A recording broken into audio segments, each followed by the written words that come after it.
Good morning, everyone. My name is Lane Lawson. I'm the Director of Public Affairs for Clear Channel Outdoor, and welcome to the Running on Empty panel at WICA's 24th Annual Business Forecast Conference. Clear Channel Outdoor is a proud sponsor of this track. I would also like to thank our panel sponsor today, Southern California Gas Company. Always my lowest bill in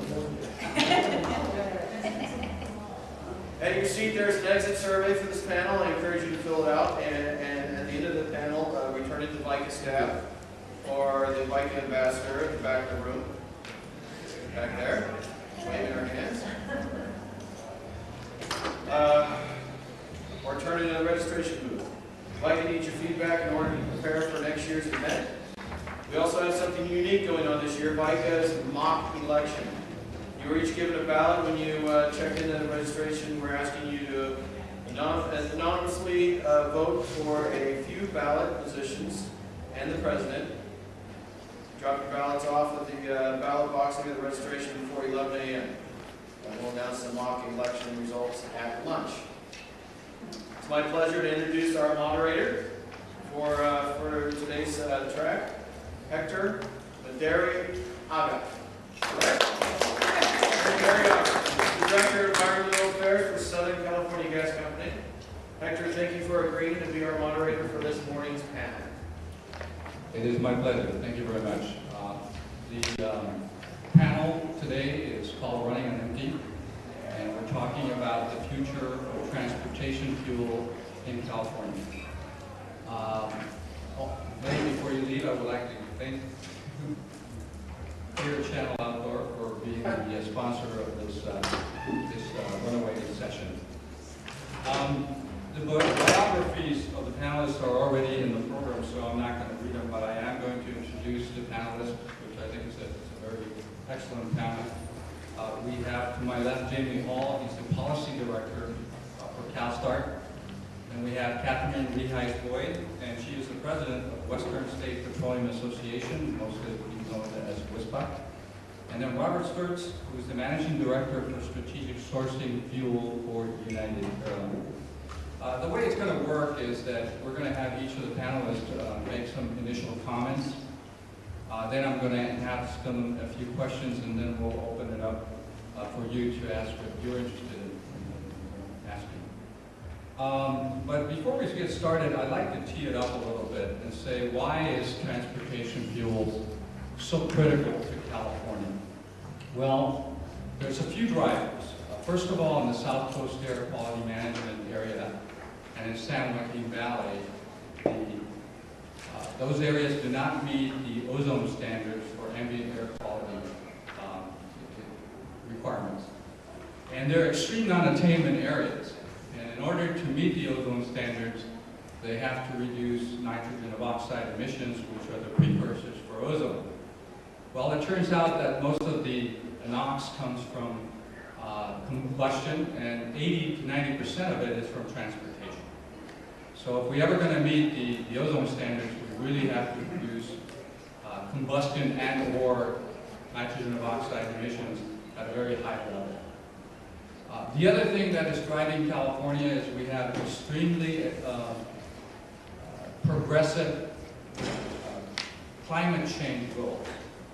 And as most of you know, there's AB 32, which requires California to have the same level of greenhouse gas emissions by 2020 as it did in 1990. And as a result of that regulation, there's a lot of activity going on, mainly driven by the California Air Resources Board to reduce greenhouse gas emissions.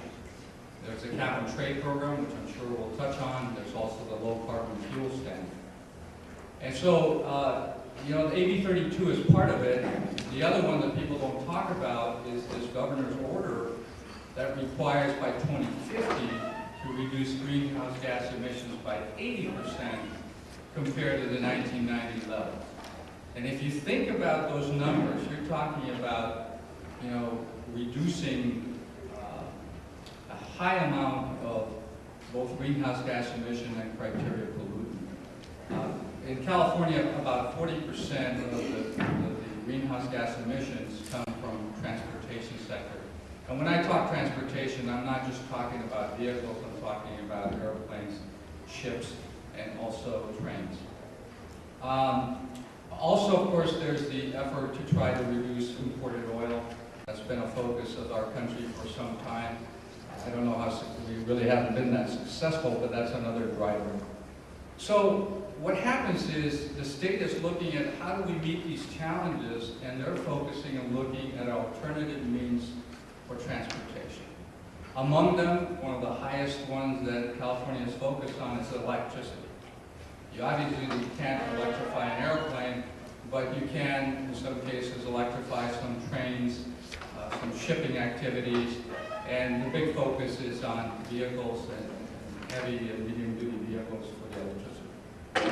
The problem there is you've got to build infrastructure. Then you have fuel cells, which is another option that is heavily being focused on. Fuel cells require hydrogen, and in order to operate a fuel cell, you need to generate that hydrogen, which in turn requires a conversion or a production of hydrogen. The other thing that obviously everyone's looking at is renewables. You know, things like ethanol, biodiesel, and biogas. And then the other element that's coming into play now is natural gas. California has not generally looked at natural gas as a long-term solution because it's still a hydrocarbon. But because of the low price today, there's a lot of focus on trying to use more natural gas, and technological advances are also making some of these things near zero type of emission. So if you really think about this, we're at a crossroad where we may have many alternatives for transportation. So the question is, you know, and the topic of our panel today is, are we going to have these options that are available, effective, and so forth, or are we going to be running on empty? So hopefully that kind of tees up the bigger picture and the issues that we're facing in California, and in particularly in the LA area. So with that, I will turn it over to Jamie and have him make his initial comments. Thank you, Hector. Just as I know, not all of you may be familiar with CalSTART, I just want to give you some quick background on where I'm coming from. We're a member-based, nonprofit clean transportation consortium focused on growing the clean transportation industry. We started here in Burbank about 20 years ago and have been working since then to create high-quality jobs and ensure a clean and secure transportation energy future. We've got about 150 members across the clean transportation space, and we support them by providing them with useful information and good connections, working with them on technology demonstrations and commercialization efforts, and engaging on critical policy issues, which is sort of my area. I want to say that I'm here today on behalf of CalSTART and as an official spokesman for any of those member companies. We're fuel and technology neutral, and our members do everything from producing biofuels to supplying and manufacturing advanced vehicles, and we've got a number of major fleets as well. Some of the companies are local companies here in the valley, like Qualion and Capstone, and some other names you may know: Waste Management, Toyota, Propel Fuels, and Caterpillar. Pretty diverse group, but there are a few things that they all kind of agree on and are why we're all in this. First, we really believe we have a serious transportation pollution problem, especially in California, and this is something that's really threatening our air quality, health, and climate. We also believe, as Hector said, that our near total dependence on oil is just bad for business. It's bad risk management. And this is especially true in light of the fact that we really import a good portion of our fuels. Our members want to be part of the solution, want to deal with these problems of oil dependence and transportation-related emissions, but they realize that policy has an important role to play in creating market conditions and certainty necessary to drive investment and drive progress in this area. We'll get into the specifics during the discussion, but generally speaking, we think California is headed in the right direction. And with the right policy framework in place, companies are ready and willing to step up and keep innovating and give us the technologies that we need to get to the future that we all want. I quickly want to note before my time is up, Hector said that the discussion here is sort of, are we running on empty, or might we have those fuels? I know that the title of the panel actually does not have a question mark at the end. It sort of makes it like it's a foregone conclusion that we're running on empty. I think a lot of California companies, and certainly our members, would take issue with the notion that we can't innovate our way out of this and get to a better future. As one of the breakfast speakers said today, we really need to start thinking in terms of long-term solutions and long-term decisions. That's where we would like to go. Thank you. Catherine? Great, good morning. Kathy Rice-Boyd, Western States Petroleum Association. And appreciate Jamie's comments. Jamie and I actually work together on lots of things. Things we agree on, things we don't. One in particular I hope we get to touch on is SB 1455, which is a regular piece of legislation we worked on together last year that was almost successful, 2 votes shy, last day of session at midnight. But it was exciting to have all of the stakeholders together unified in trying to solve the problem. So hopefully we can touch on that. But as an association, we represent those that explore for, produce, refine, and market petroleum and all petroleum products in the 6 western states. California is our biggest state, but we also represent Washington, Oregon, Arizona, Nevada, and Hawaii. I only get to go to Hawaii on occasion because my members don't think I should be in Hawaii. But there are 2 refineries in Hawaii, Chevron and Tesoro, so once in a while I get to go to Hawaii. But I do think that we are at a crossroad, and we are well down the climate change path. I do want to focus a lot on the climate change regulations that Hector teed up because they're important. We obviously all know that AB 32 was adopted back in 2006, but we are now at a point where AB 32's implementation begins to really matter. And that starts with, I think everyone knows, on November 14th, if you don't know, will be the first auction in California under the Cap and Trade program. And I want to touch on some of the ramifications of that. But I do want to state right up front, our position is we have always supported the goals of AB 32. We continue to support the AB 32. And contrary to anything you hear, I want to put that right up front on the record, we have been working with the Air Resources Board since 2006, day in and day out on this regulation, and I don't think that can be disputed. The November auction, however, in our opinion, and the opinion of the Legislative Analyst Office, and the opinion of those that are well known at Harvard University that advise on an international basis how to design a cap and trade program, the way this auction is structured is not necessary to meet the goals of AB 32. The goals of AB 32 are met by a declining cap, 2% a year, all of which everyone who has to comply with it is bound by, and that includes our members. That declining cap is what gives the certainty in meeting emission reductions.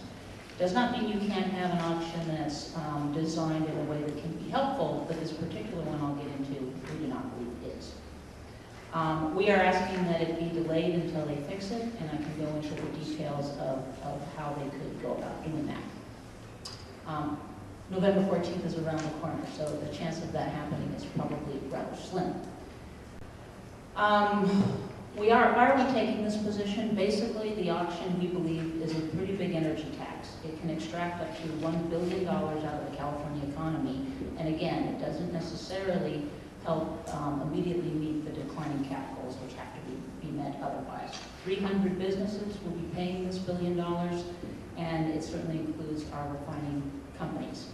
What is $1 billion? When you do a cap and trade program, you allocate emissions to the businesses, and when you auction those allowances off, it generates revenue. That's how that system works, and when they put this first auction in place, they took 10% across the board from all businesses. So 10% of your allocations had to be surrendered into this auction. That is what's being auctioned off. That is what generated $1 billion. That $1 billion has probably been spoken for 14 times over. The governor has $500 million of it set aside for high-speed rail, and the other $500 million is yet to be decided because there is no expenditure plan, one of the concerns the Legislative Analyst Office had. We don't believe this tax has ever been approved by the legislature. It certainly has never been subjected to the required 2/3 vote, and it'll set California down a path where we have to surrender larger amounts of these allowances in the future years starting in 2015, and those surrendering of those allowances are at a greater rate than 10%. and again, will cost the refiners in this state another $3 billion alone, and that doesn't address what it will cost the other businesses between now and 2020. Fuels under the cap happens in 2015. That puts another $5 billion a year on the back of the refineries in 5 years. That's $25 billion, so the total out to 2020 for the refiners in this state is $33 billion. And that has some pretty dire ramifications, and we can get and talk about that. Hi, Ben. It's one of my staff. Hi, boss. It's always good to show. And then just the economic and political consequences of that, lost jobs and lost economic activity, I will be talking to as well. We're not opposed to figuring out how to fix this auction. We think it can be fixed. One of the biggest problems is that California is going alone. Never was it envisioned that that would be the case. It was the basis of this program that we would have a multi-state at least. The Western Climate Initiative would be participating. They are not. Why are they not? Because they're worried about the economy. And you make your best environmental improvement when you have a strong economy, and we don't. And so that's why those states pulled back. Not questioning California's desire to be a leader. However, at this particular time, with these kind of costs, this program has some dire consequences. And just to close, without getting into too much detail, we hired the Boston Consulting Group, very internationally well-known economist and market specialist who understands the global commodity of crude oil, how it moves, how refineries act, how they invest. And they took a very good look at the cumulative impact of these regulations on this one sector. And the Air Resources Board has recognized and has passed several resolutions now recognizing that nobody thought about the cumulative impact. All of these regulations, cap and trade, low carbon fuel standard, fuels under the cap, and something else called the Clean Fuels Outlet, requiring refiners to put hydrogen stations at retail they don't own.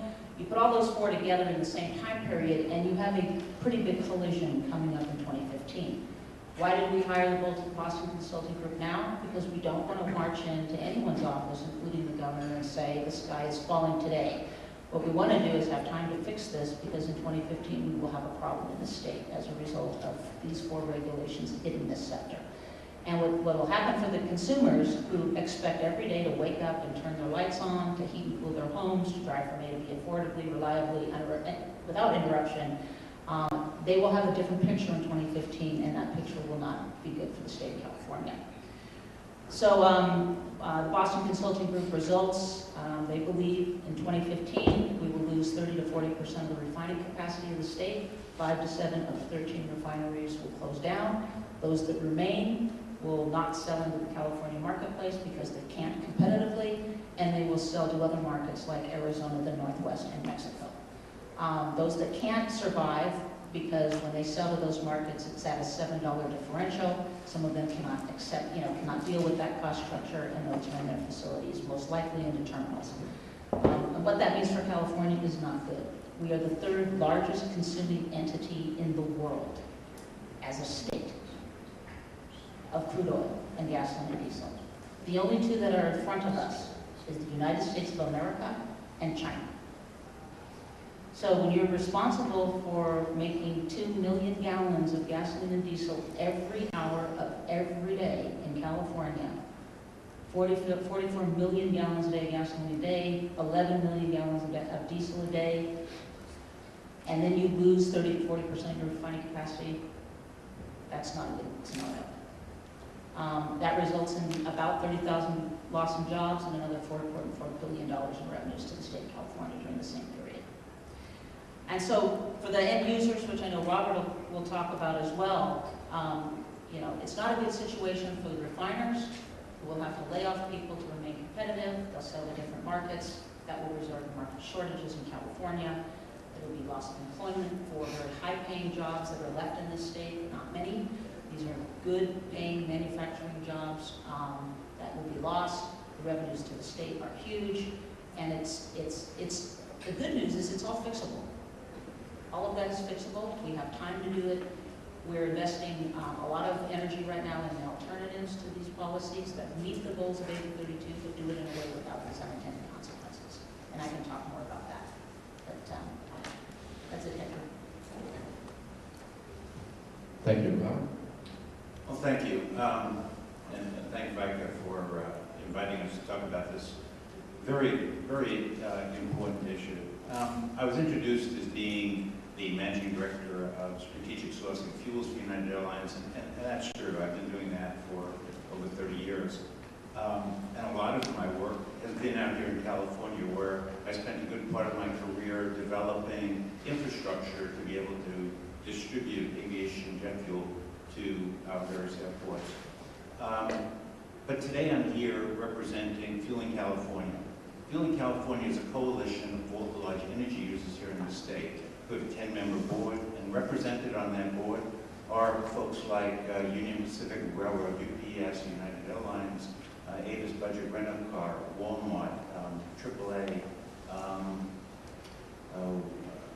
Harris Ranch. We have members on our board that represent over 500,000 jobs in California and over $3 billion in tax revenues to the state. Kathy teed up the issues extremely well. We, as a coalition of large energy users in the state, are trying to provide a unified voice on issues of energy policy that, in fact, that would impact availability, supply, and price of the fuels that we need to drive this economy. It came to our attention that the LCFS that is being proposed it is currently operating and in place here in California. And in 2011, I think the required reduction in carbon intensity of the fuel was about 0.25%. However, every year that requirement of reducing the carbon intensity of fuels continues to increase to the point that in 2020, we're looking at a 10% reduction in carbon intensity of our fuels. The implementation plan is being left up to CARB to generate the regulations associated with how we get there and in what time frame we get there.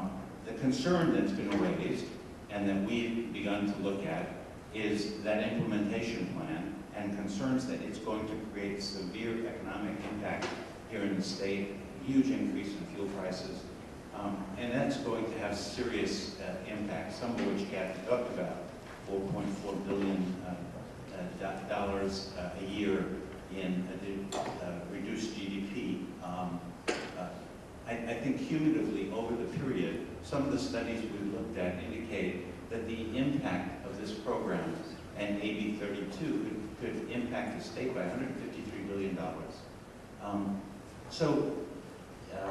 I think CARB agrees that two things have to happen in order to avoid more serious impacts, and that is that we need to have improved technology and we have to have an additional investment in the alternative fuel space in order to be able to produce the products that we need to be able to blend into the fuels.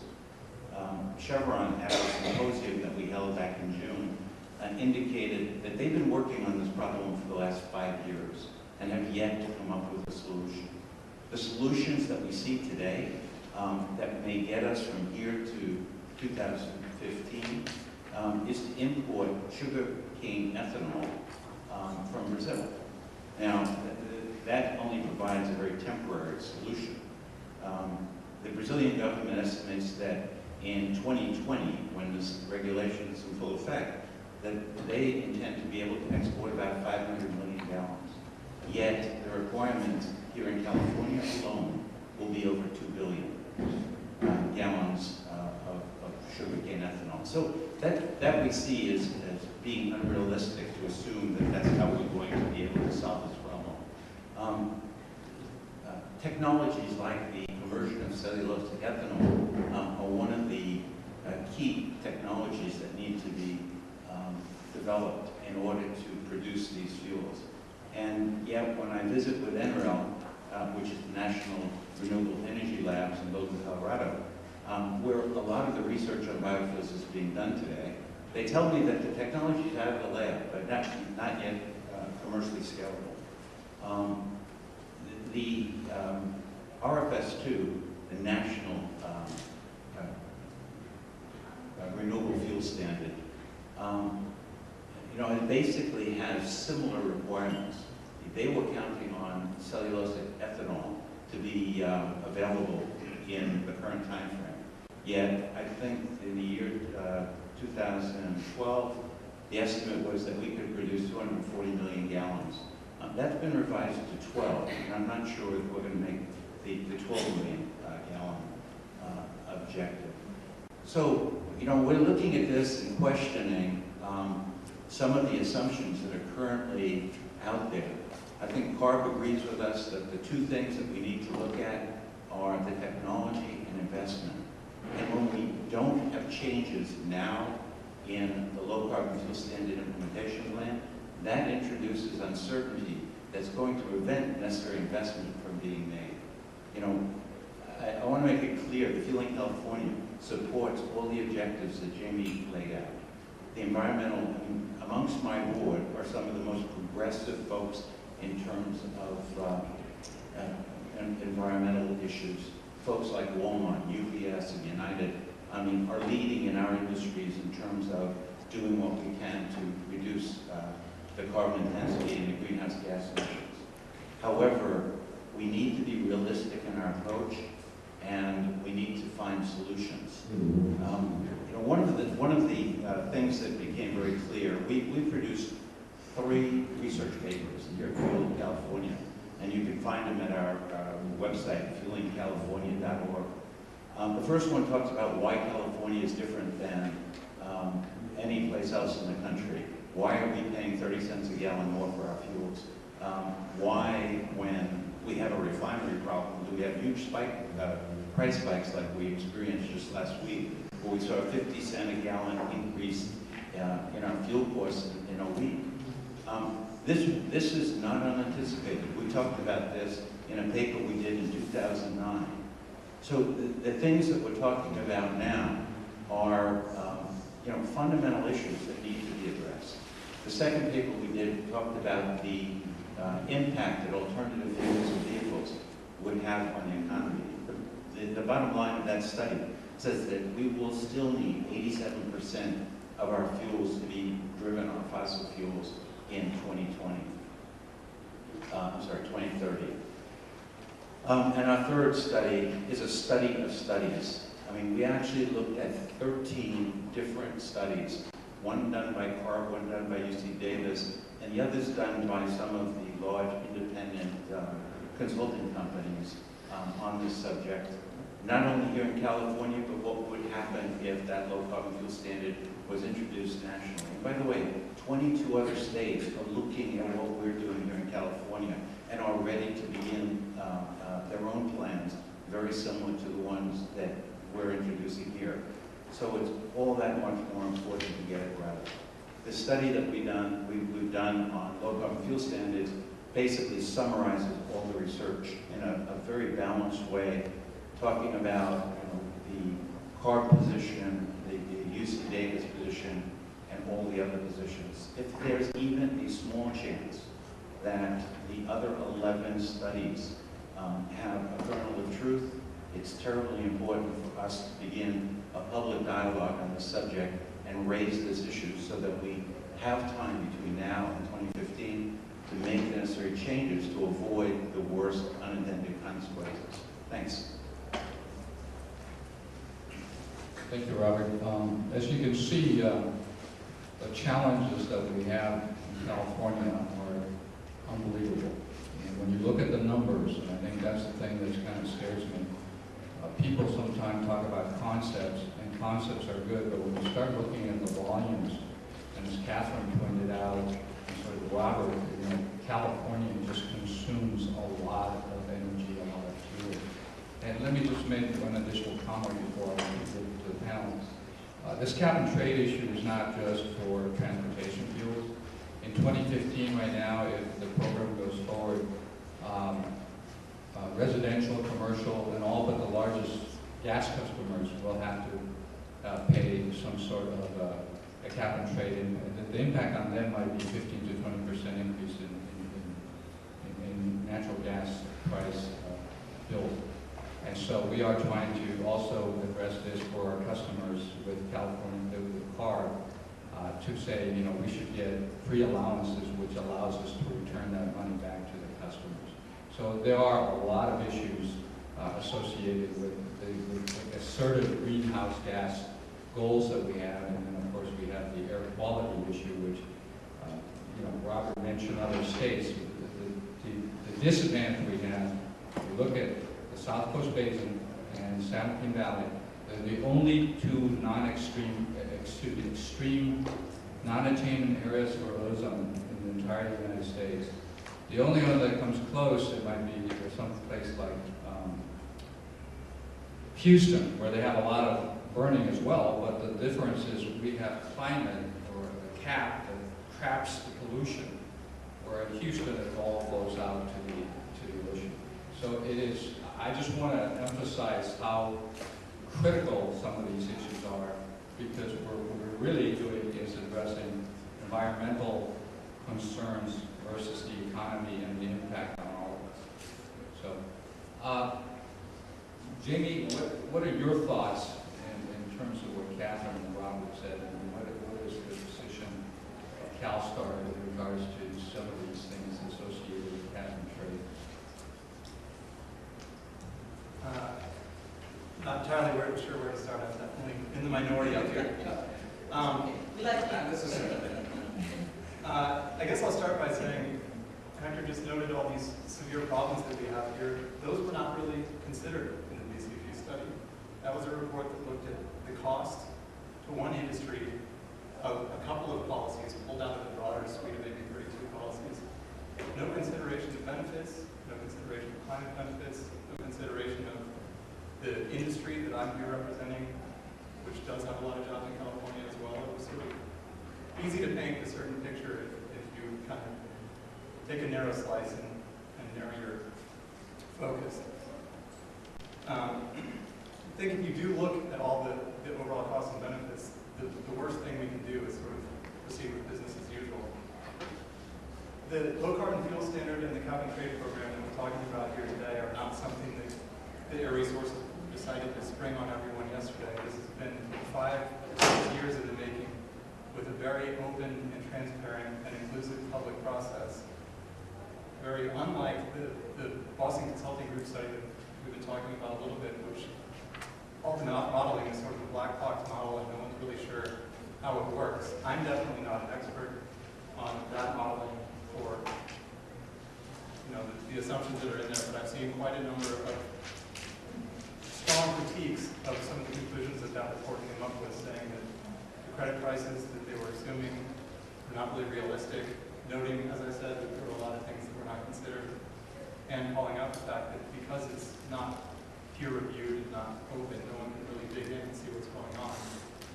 The estimates for costs for both the low carbon fuel standard and the cap and trade program that have come out of these studies are much, much higher than those that we're seeing in other peer-reviewed studies, quite a number of them. The UC Davis one was not actually just UC Davis, it was a number of others as well. I don't usually like PowerPoints, but I do have a couple of great slides that show the range of cost estimates from a whole slew of peer-reviewed studies and then the range of cost estimates coming out of these reports, and they're really sort of diverging lines.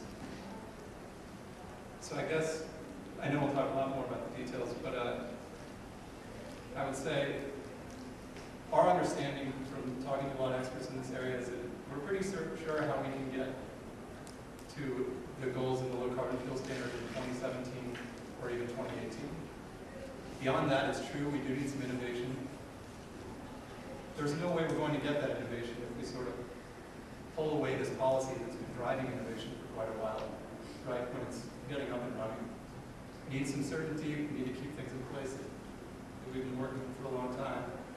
And, that's 5 years from now we're talking about. The innovation that can happen in 5 years is astounding. There's a lot going on right now. I can give examples of specific companies, but in particular, you look at the innovation that's come out of the oil industry, it's amazing the things that they can do if they sort of put their heads down and really concentrate and focus. The engineering talent that they have and the resources that they have, if they were to really turn and focus on the low carbon, I think we think we'd be in a good place. And what do you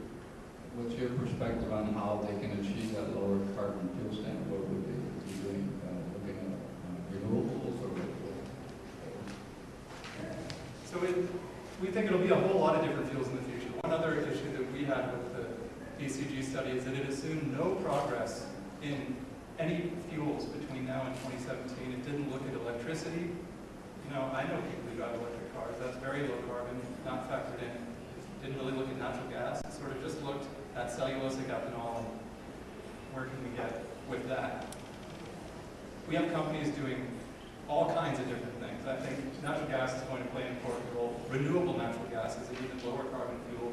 Waste Management is producing that here in California.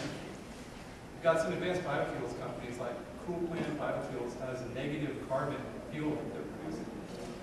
You're not factoring in these extremely low carbon fuels and the innovation that we're going to see over the next 5 years, then the picture is complete. But if you look at all of the alternatives, the experts that we've talked to say definitely can get there through 2017, and if we continue seeing the sort of innovation that we're seeing now, we can do even better. One other interesting thing to note is some of the other innovation that this is driving. So there's a company called GlassPoint that has,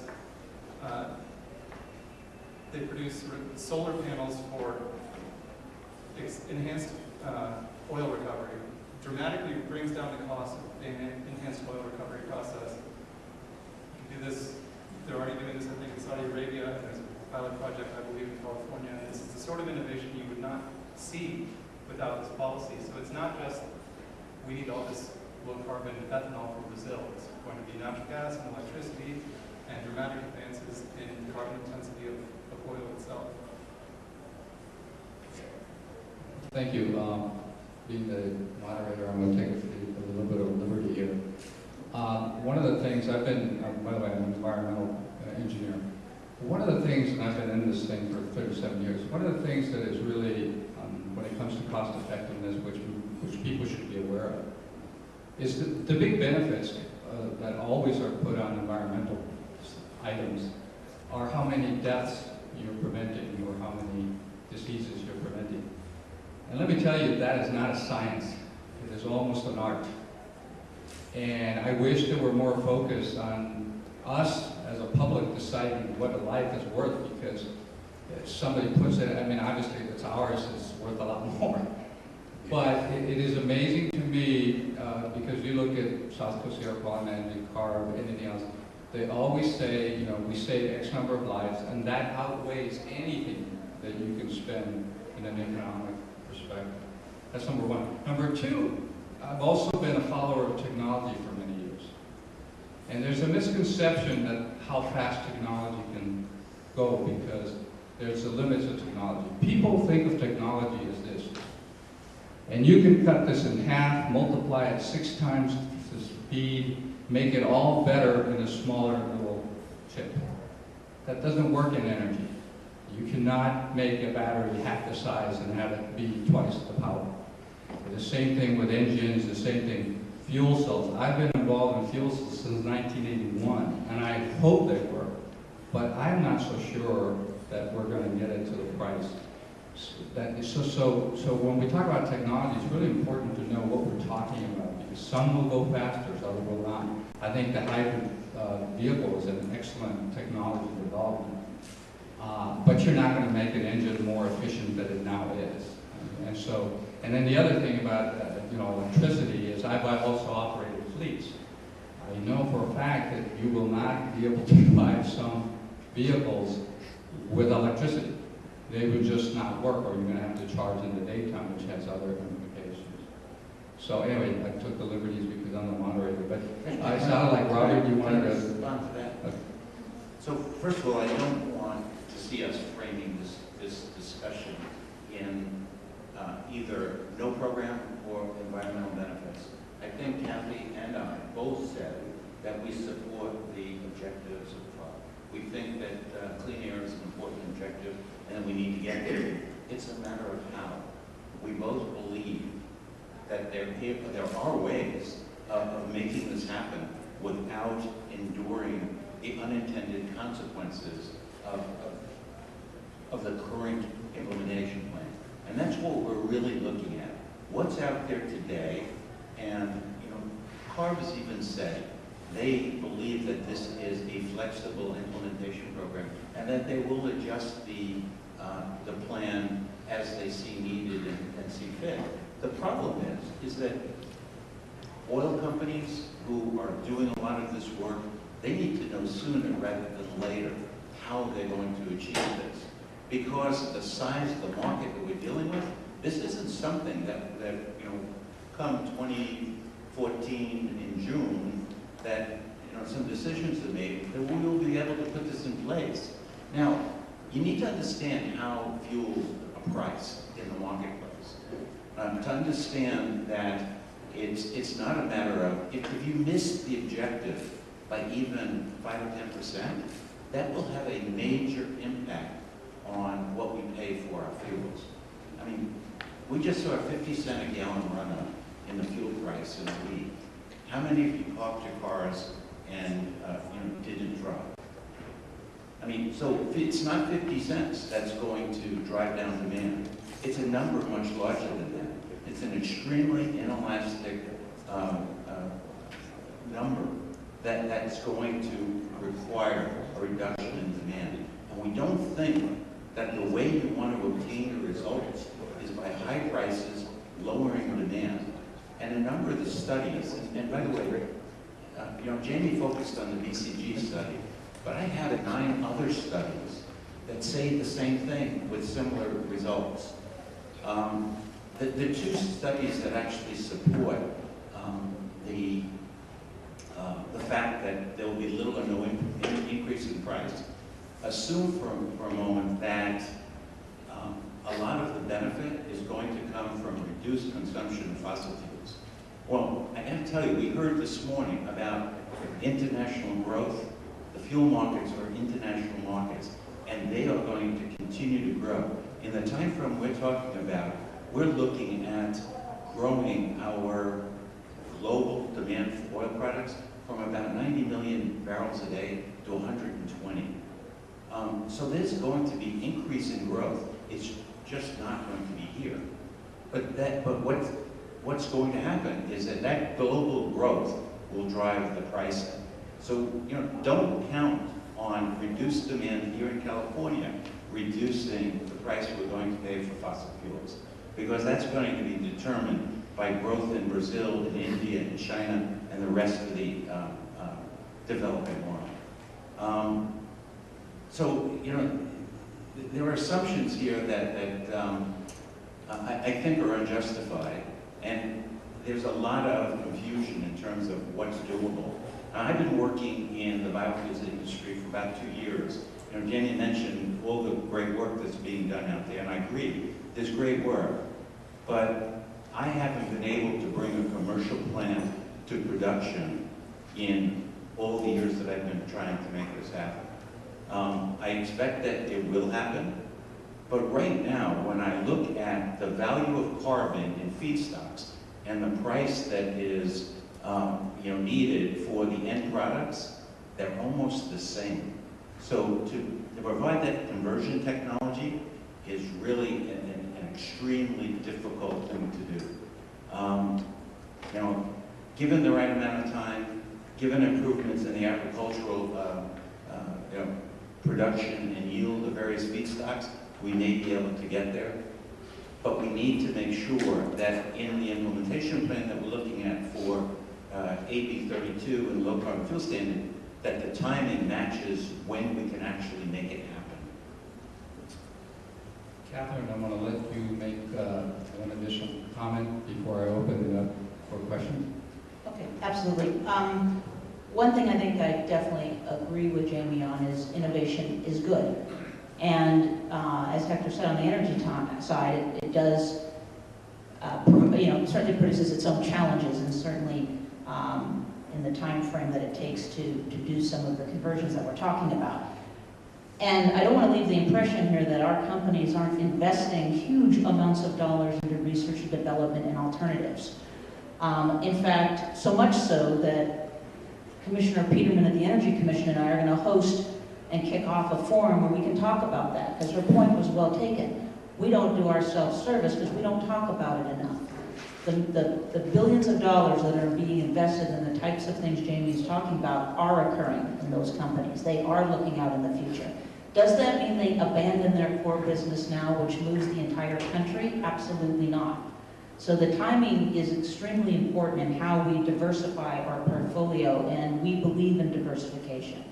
The easiest things to do in the interim, as we all know, is energy efficiency, conservation, and hybridization, where you have hybrid electric vehicles, which are wonderful technologies that combine electricity and an internal combustion engine that are using existing infrastructure, are available, and we should be doing more and more and more of them. And all of those are great short-term solutions to moving into a lower carbon economy in the transportation sector. I do want to also point out on the BCG report and refute a few things that Jamie said. We think this report is extremely credible, and not because it's self-serving, because we absolutely see a problem occurring in California. Not to paint a picture that AB 32 should stop, not to paint a picture that the goals are not meritorious, but when you talk about how these programs are designed, and when they are accumulated on one sector in a short time period, the ramifications are real.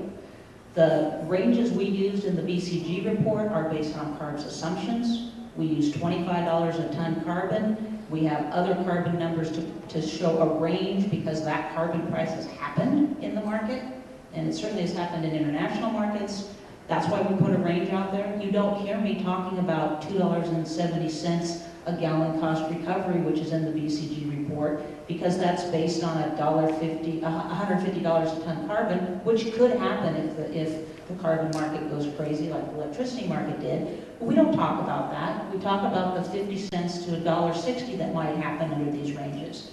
We do that because we're not trying to say the sky is falling. We're saying that the ramifications in 2015 are severe and should be looked at, and if there's anything we can do to minimize that, we ought to start now. We got 5 years, so really actually had 1 year, because 2013, as Robert said, the requirements for the low carbon fuel standard begin to ramp up pretty extensively.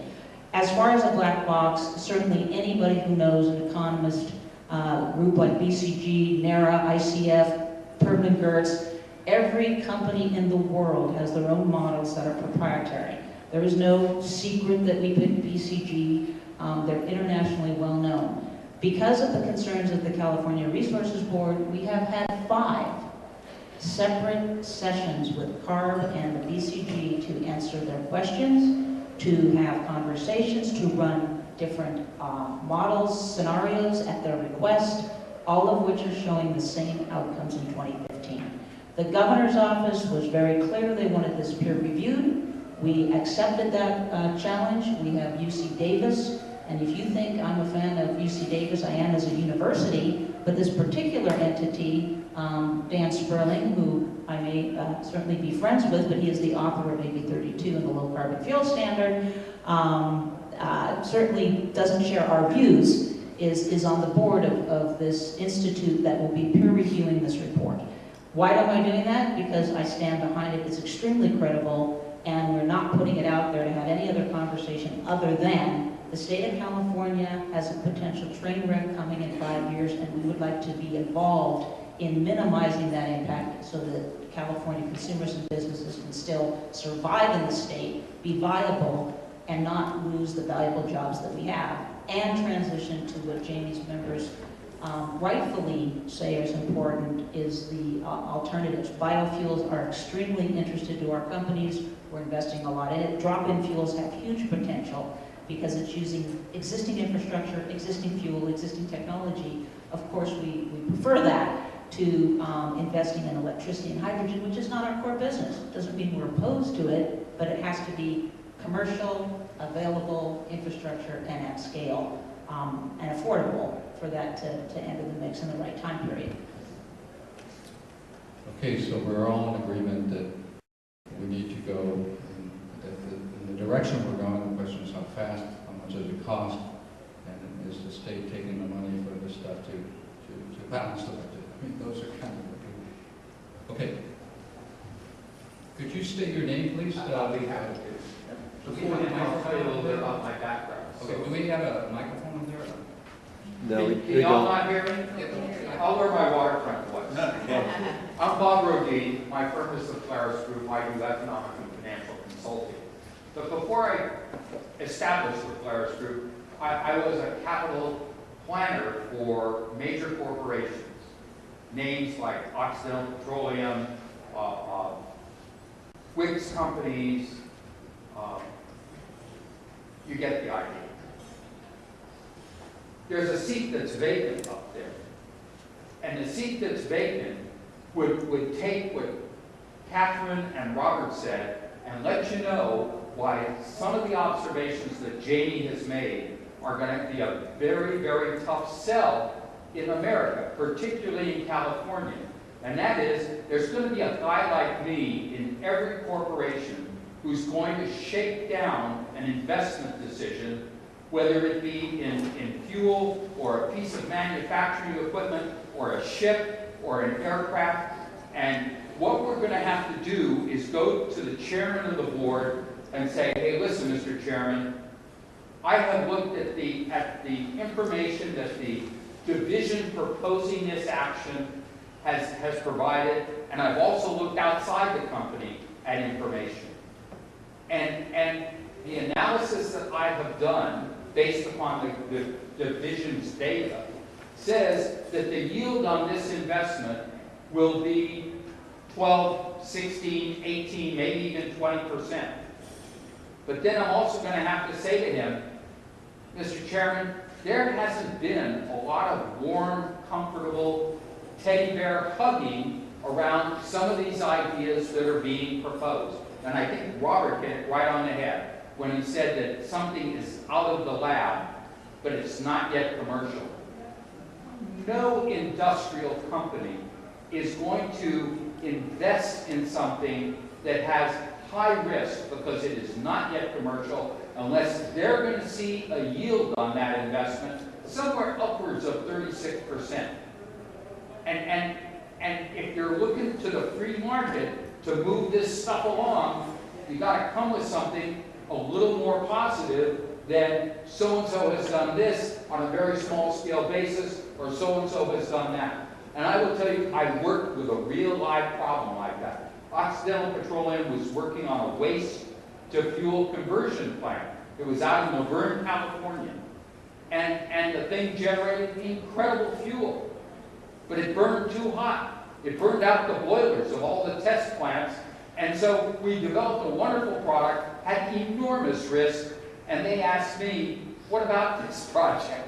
And I said, you know, fellas, we don't put our money in burning out a customer's boilers. We put our money in fuel that will heat the boilers to the temperature you want, and that's where we are. And I think that measures like 32 tend to put the horse before the cart. They're forcing it down corporate America's or corporate California's throat before there is a kind of commercial viability that will permit the companies to take appropriate risks and still be able to enjoy the kind of yields that are sought after as part of the staying alive model in every analysis that the company uses. Now, my particular background is in companies that use an internal rate of return analysis. And I don't think that what I've heard is something that tells me that there is an internal rate of return that's going to cause any major corporation to go out and invest big time in something that has that kind of risk. I wish that there was someone sitting up there that comes with big experience in this area. Let me just touch upon a piece of your question, and that is, there are already huge incentives in the marketplace. RFS 2 would provide a $2 a gallon incentive for somebody to produce an advanced biofuel today. You would think that if you could do that everybody would be out there producing this stuff. But in fact, there are very few, and the quantity is absolutely negligible. So it's not that financial incentives drive technology. I mean, they are an incentive long-term to make things happen. But what's more important is the certainty. And that's why I keep stressing the fact that you can't wait and expect that changes in the program in 2015 are going to be helpful. Changes now that give you a clear indication of how you're going to get there will do more to attract that investment you're talking about and allow us to make it happen. Understand, we're all about how to make this successful, not the how to destroy it. Yes. Good morning, thanks everyone for your comments. I'm assuming that we all have to continue to comply with the legal and imposed mandates that have been placed upon us. Catherine and Robert, what concrete things would you change to get us there? Let's first just touch on the low carbon fuel standard from a fuel standpoint. And the problem with the low carbon fuel standard and its design is in 2015, there really isn't anything available for our companies to blend into gasoline that will make it less carbon intensive. But what we have now, obviously, is corn-based ethanol. Some of it has a better carbon number than gasoline, not all. Some of it has a worse carbon intensity than gasoline, so you really can't use certain types of corn-based ethanol to help the situation at all. Obviously, we have 10% ethanol we blend in gasoline now. But as the low-carbon fuel standard ramps up, we've got to find other things other than corn-based ethanol to put in it. The most available, that's currently available, is Brazilian sugarcane ethanol. It has a lower carbon intensity. Why is that? Because it's grown in a country that has great temperature and it rains and it grows like a weed. So it's very available. It doesn't take a lot to convert it like corn, so it has a lower carbon. So when you take that ethanol and put it into gasoline, you can start meeting your obligations. The problem is by 2015, the volume is so great that the entire country of Brazil makes 554 million barrels a day of sugarcane ethanol. That's the entire country. All of that would have to come to California, and that wouldn't even be enough to meet the requirements of the regulation. The only other way you could do it is maybe you have 85% ethanol and everybody gets rid of their current car and buys fuel-flex vehicles, of which there's very few stations, not that there couldn't be, but between now and 2015 it would be extremely problematic, and everybody could burn 85% ethanol. But the reality of that is it cannot happen in that time frame. So one of the things to do on low carbon fuel standard is look at realistic time frames. You know, why are you building into the program timelines that cannot be achieved? And then your only alternative to comply as a refiner is to purchase electricity credits or hydrogen credits, which does nothing to make more fuel. It only raises the cost of doing business in the state in a competitive marketplace. And so the decisions that those companies will make when they're faced with low rates of return, increasing cost, and a global marketplace is that they will choose to invest outside the state. That's the decision they will make. And that California at that point is left with, unfortunately, the substitutions that Jamie is talking about will not be there in time to replace them. And then you will end up in a very bad situation. So part of it's timing, and it's being realistic. It's not saying it's a performance-based rule and you have all these choices and we're not mandating you do any one of them. Well, in essence, you kind of are. If all the other choices are not feasible or cost-effective, then there is only one outcome. So I don't think it's a performance-based mechanism when you aren't realistic about what's available in the timelines. Just a quick question. Would hydrogen and natural gas outlets also help with the low carbon fuel standard, but then there you still have the timing issue? Well, the problem with hydrogen is, I don't know about you, but the cost of a hydrogen vehicle is pretty expensive. Not that it can't come down over time, and you have to find a way to get hydrogen at retail. Of course, we do not own retail anymore. Many of you know we've divested most of our gas stations and they're owned by others. And so 1455, that wonderful piece of legislation I mentioned, actually found a way to help people that want to invest in hydrogen to do it. And we don't have time to go into many details, but it was actually a piece of legislation we all agreed on to bring hydrogen to market in a way that was cost effective and would work and was based on a business model.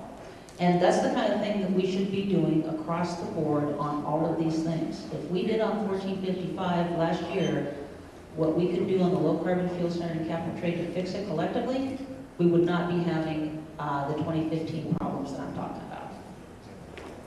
Don't forget natural gas. Sorry about that. Yes. So natural gas. Obviously, natural gas is another opportunity in the transportation fuel sector. It too is in its infancy, and certainly Tim Carmichael, Natural Gas Coalition, is very vocal on this and very supportive of natural gas as a transportation fuel. Paradigm shift in the nation. Who would have thought? I mean, natural gas is in a place that we never dreamed of, and it is certainly the cleanest fossil fuel we have, and it is a very wonderful opportunity for the U.S. and California. But the timing of it certainly is longer term than what we're talking about here between now and 2015. In either case, you need infrastructure. Even with Yeah. Robert, if you don't mind, I'm going to go to another question. This is a good one. Okay. I'll make it really short. Okay. You know, what could be changed? I don't want to pretend that we have all the answers, but Fueling California is looking at putting together a workshop in January, inviting all the experts, the folks doing the R&D, the academics, together to actually talk about, you know, how we can go about creating a more reasonable, feasible plan that could lead to successful implementation. And I think by raising the dialogue and getting the smartest people in the room, we could come up with those answers for you. Yes. And by the way, I'd like to make sure that Jamie is part of that discussion and offer him an invitation to speak out at that workshop. Thank you. Yeah, I agree with a lot of the points everyone did on both sides, but this kind of comes back to Jamie now, did see this, but my name is David Wright, I'm a claim owner. By the way, I've known Bob for 35 years, and he's the top expert in the world of moving jet fuel around. So if you got any questions about distribution of jet, and buying it, selling it, he's the guy. Anyway, back to my question. The issue I've got is that I feel that the policies of California really put us at a disadvantage to not only the world, but a lot of other states. And we got 3 months of the fiscal year budget under our belt so far, and $22 billion out of whack already in this year. Maybe 32 or 80-30, not check. The Proposition 30 is likely not to pass. That's going to put a huge dent in the budget. We've got unfunded pension liabilities. The state is just not competitive because of all the regulations and compliance issues that we have to go through and trying to build major projects if possible. How can we get the things that you're trying to do, which are the things that we should be doing, and get that working together and get our economy going again? We can't afford to do things that are just not productive. At the same time, we're trying to support and develop technology. That's the issue I think everybody in business is facing here in California. We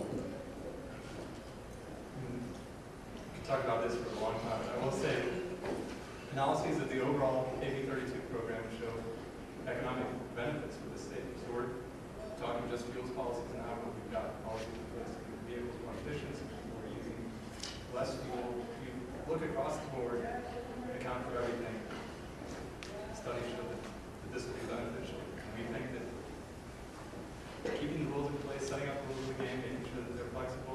Carb is talking about putting in a sort of flexible compliance mechanism, and they have price caps and these things to ensure that nothing goes crazy. But let's just not pretend that the way that we're currently going works all that way. So one sort of example of two visions of the future from my own company. Our headquarters down in Pasadena, I guess I'm down right now. Headquarters in Pasadena, we did the math, determined that it made economic sense for us to put solar panels on our roof and install chargers so that people could drive to work. So we have people now who drive from pretty far away.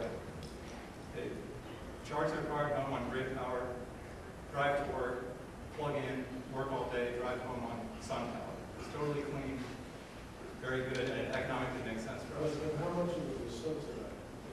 panel subsidized, is the car subsidized? The car, I mean, there's always going to be this transition period, and California has, and SB 1455 touched on this, has a public investment program to provide incentives for people to buy cleaner cars and trucks. You can get, if there are any truck leagues in here, and I can give you information on this program we run for the Area Resources Board, $85,000 in state funding to buy an electric truck. Any new technology is expensive. The cost will come down over time. So to contrast the Pasadena story, I work in the Richmond office. You know, a few weeks ago there was a refinery fire. To see the smoke billowing, we were told to go inside, close the doors and windows for 6 hours. This caused a price spike that certainly my colleagues in Pasadena who are driving to work on SunPower do not have to worry about. Our office in Pasadena, the solar panels cover all of our electricity costs.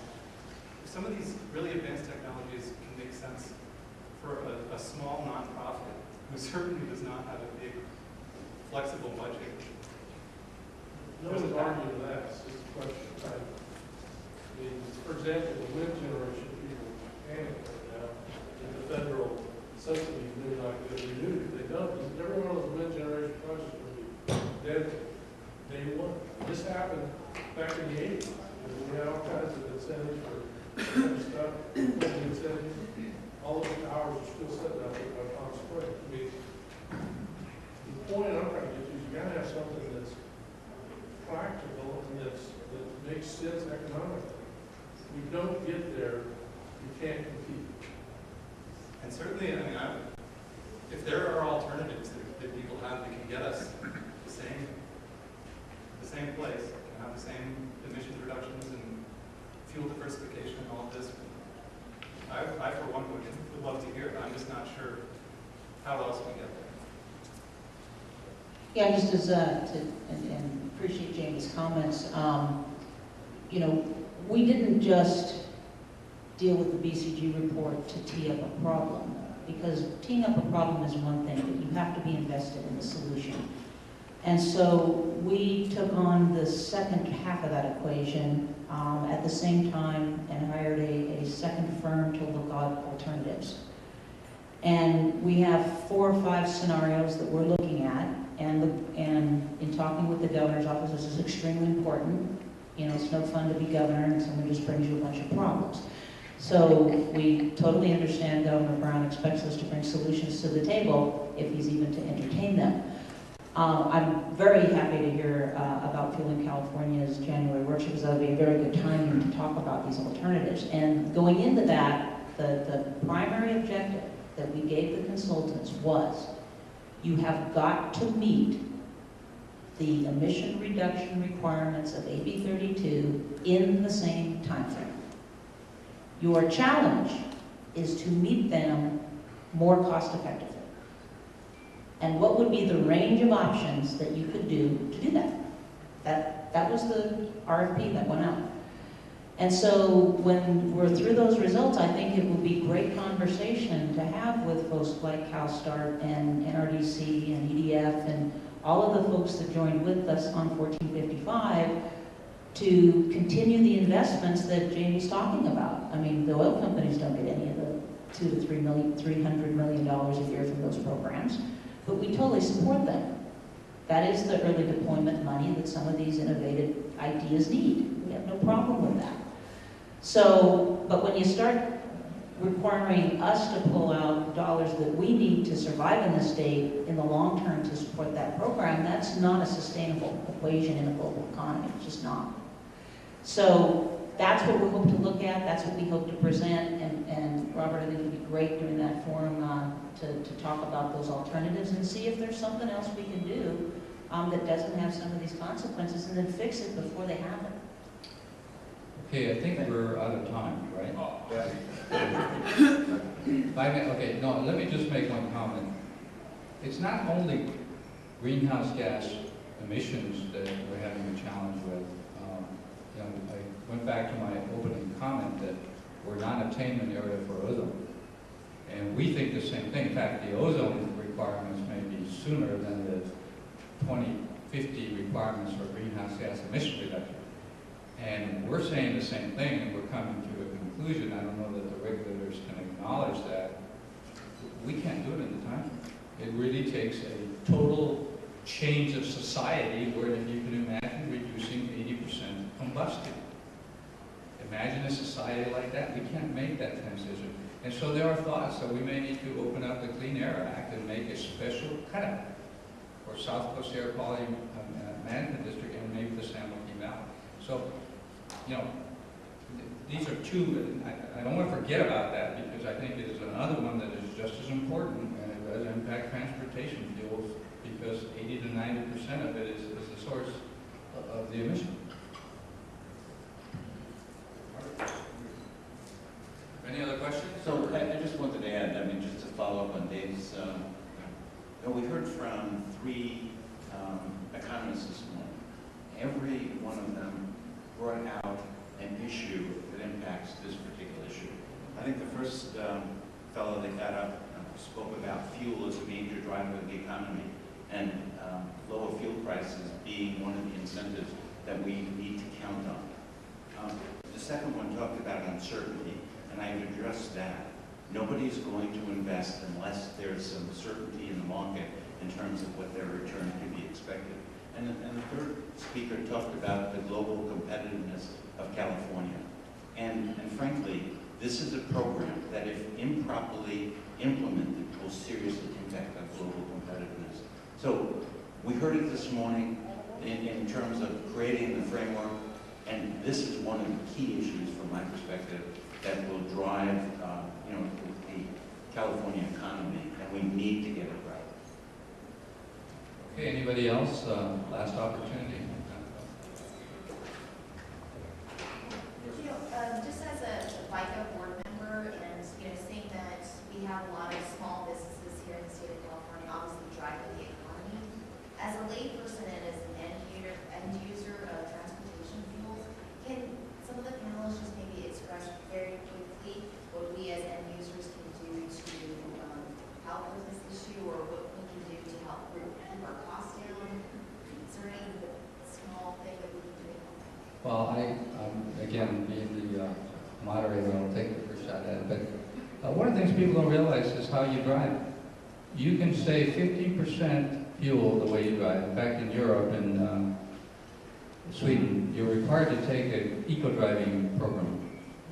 And you pay like $2,500 to get your license. Interestingly enough, they've tracked it and everything else, 15% fuel reduction. What's interesting is the women maintain it, the men do not. So, but I guess to answer part, I'll pass it on here, but I think conservation is key. I mean, but it's not the answer to everything, because we consume so much. But so as a consumer, I think that's the thing you need to think about is, how do you drive, and what the logistics of saving trips and that sort of thing. There are other sort of simple things. I mean, partly just thinking about the full cost of the vehicle that you buy. People don't always make those decisions. Whenever gas prices get a bit low, everyone runs out and buys SUVs. More efficient vehicles, not just how you drive, but keeping your tires inflated. There are all these small things you can do, and then I don't think people realize all the alternatives that are out there. You're going to see more and better hybrids. The fuel economy standards that were also an important part of AB 32 are driving dramatic improvements in combustion engines. Natural gas vehicles. Honda sells a natural gas sedan, which my boss drives. You can buy natural gas is much, much cheaper than conventional fuels now at filling stations. If you sort of plan ahead, you can get around the state, and the state has incentives to help you get a lot of these things. So in the near term, until these technologies come, different choices. Excuse me, we're out of time, but I'd like to give a hand to our panelists too. And I think that your time was productive. Thank you. Oh, don't forget the lamp.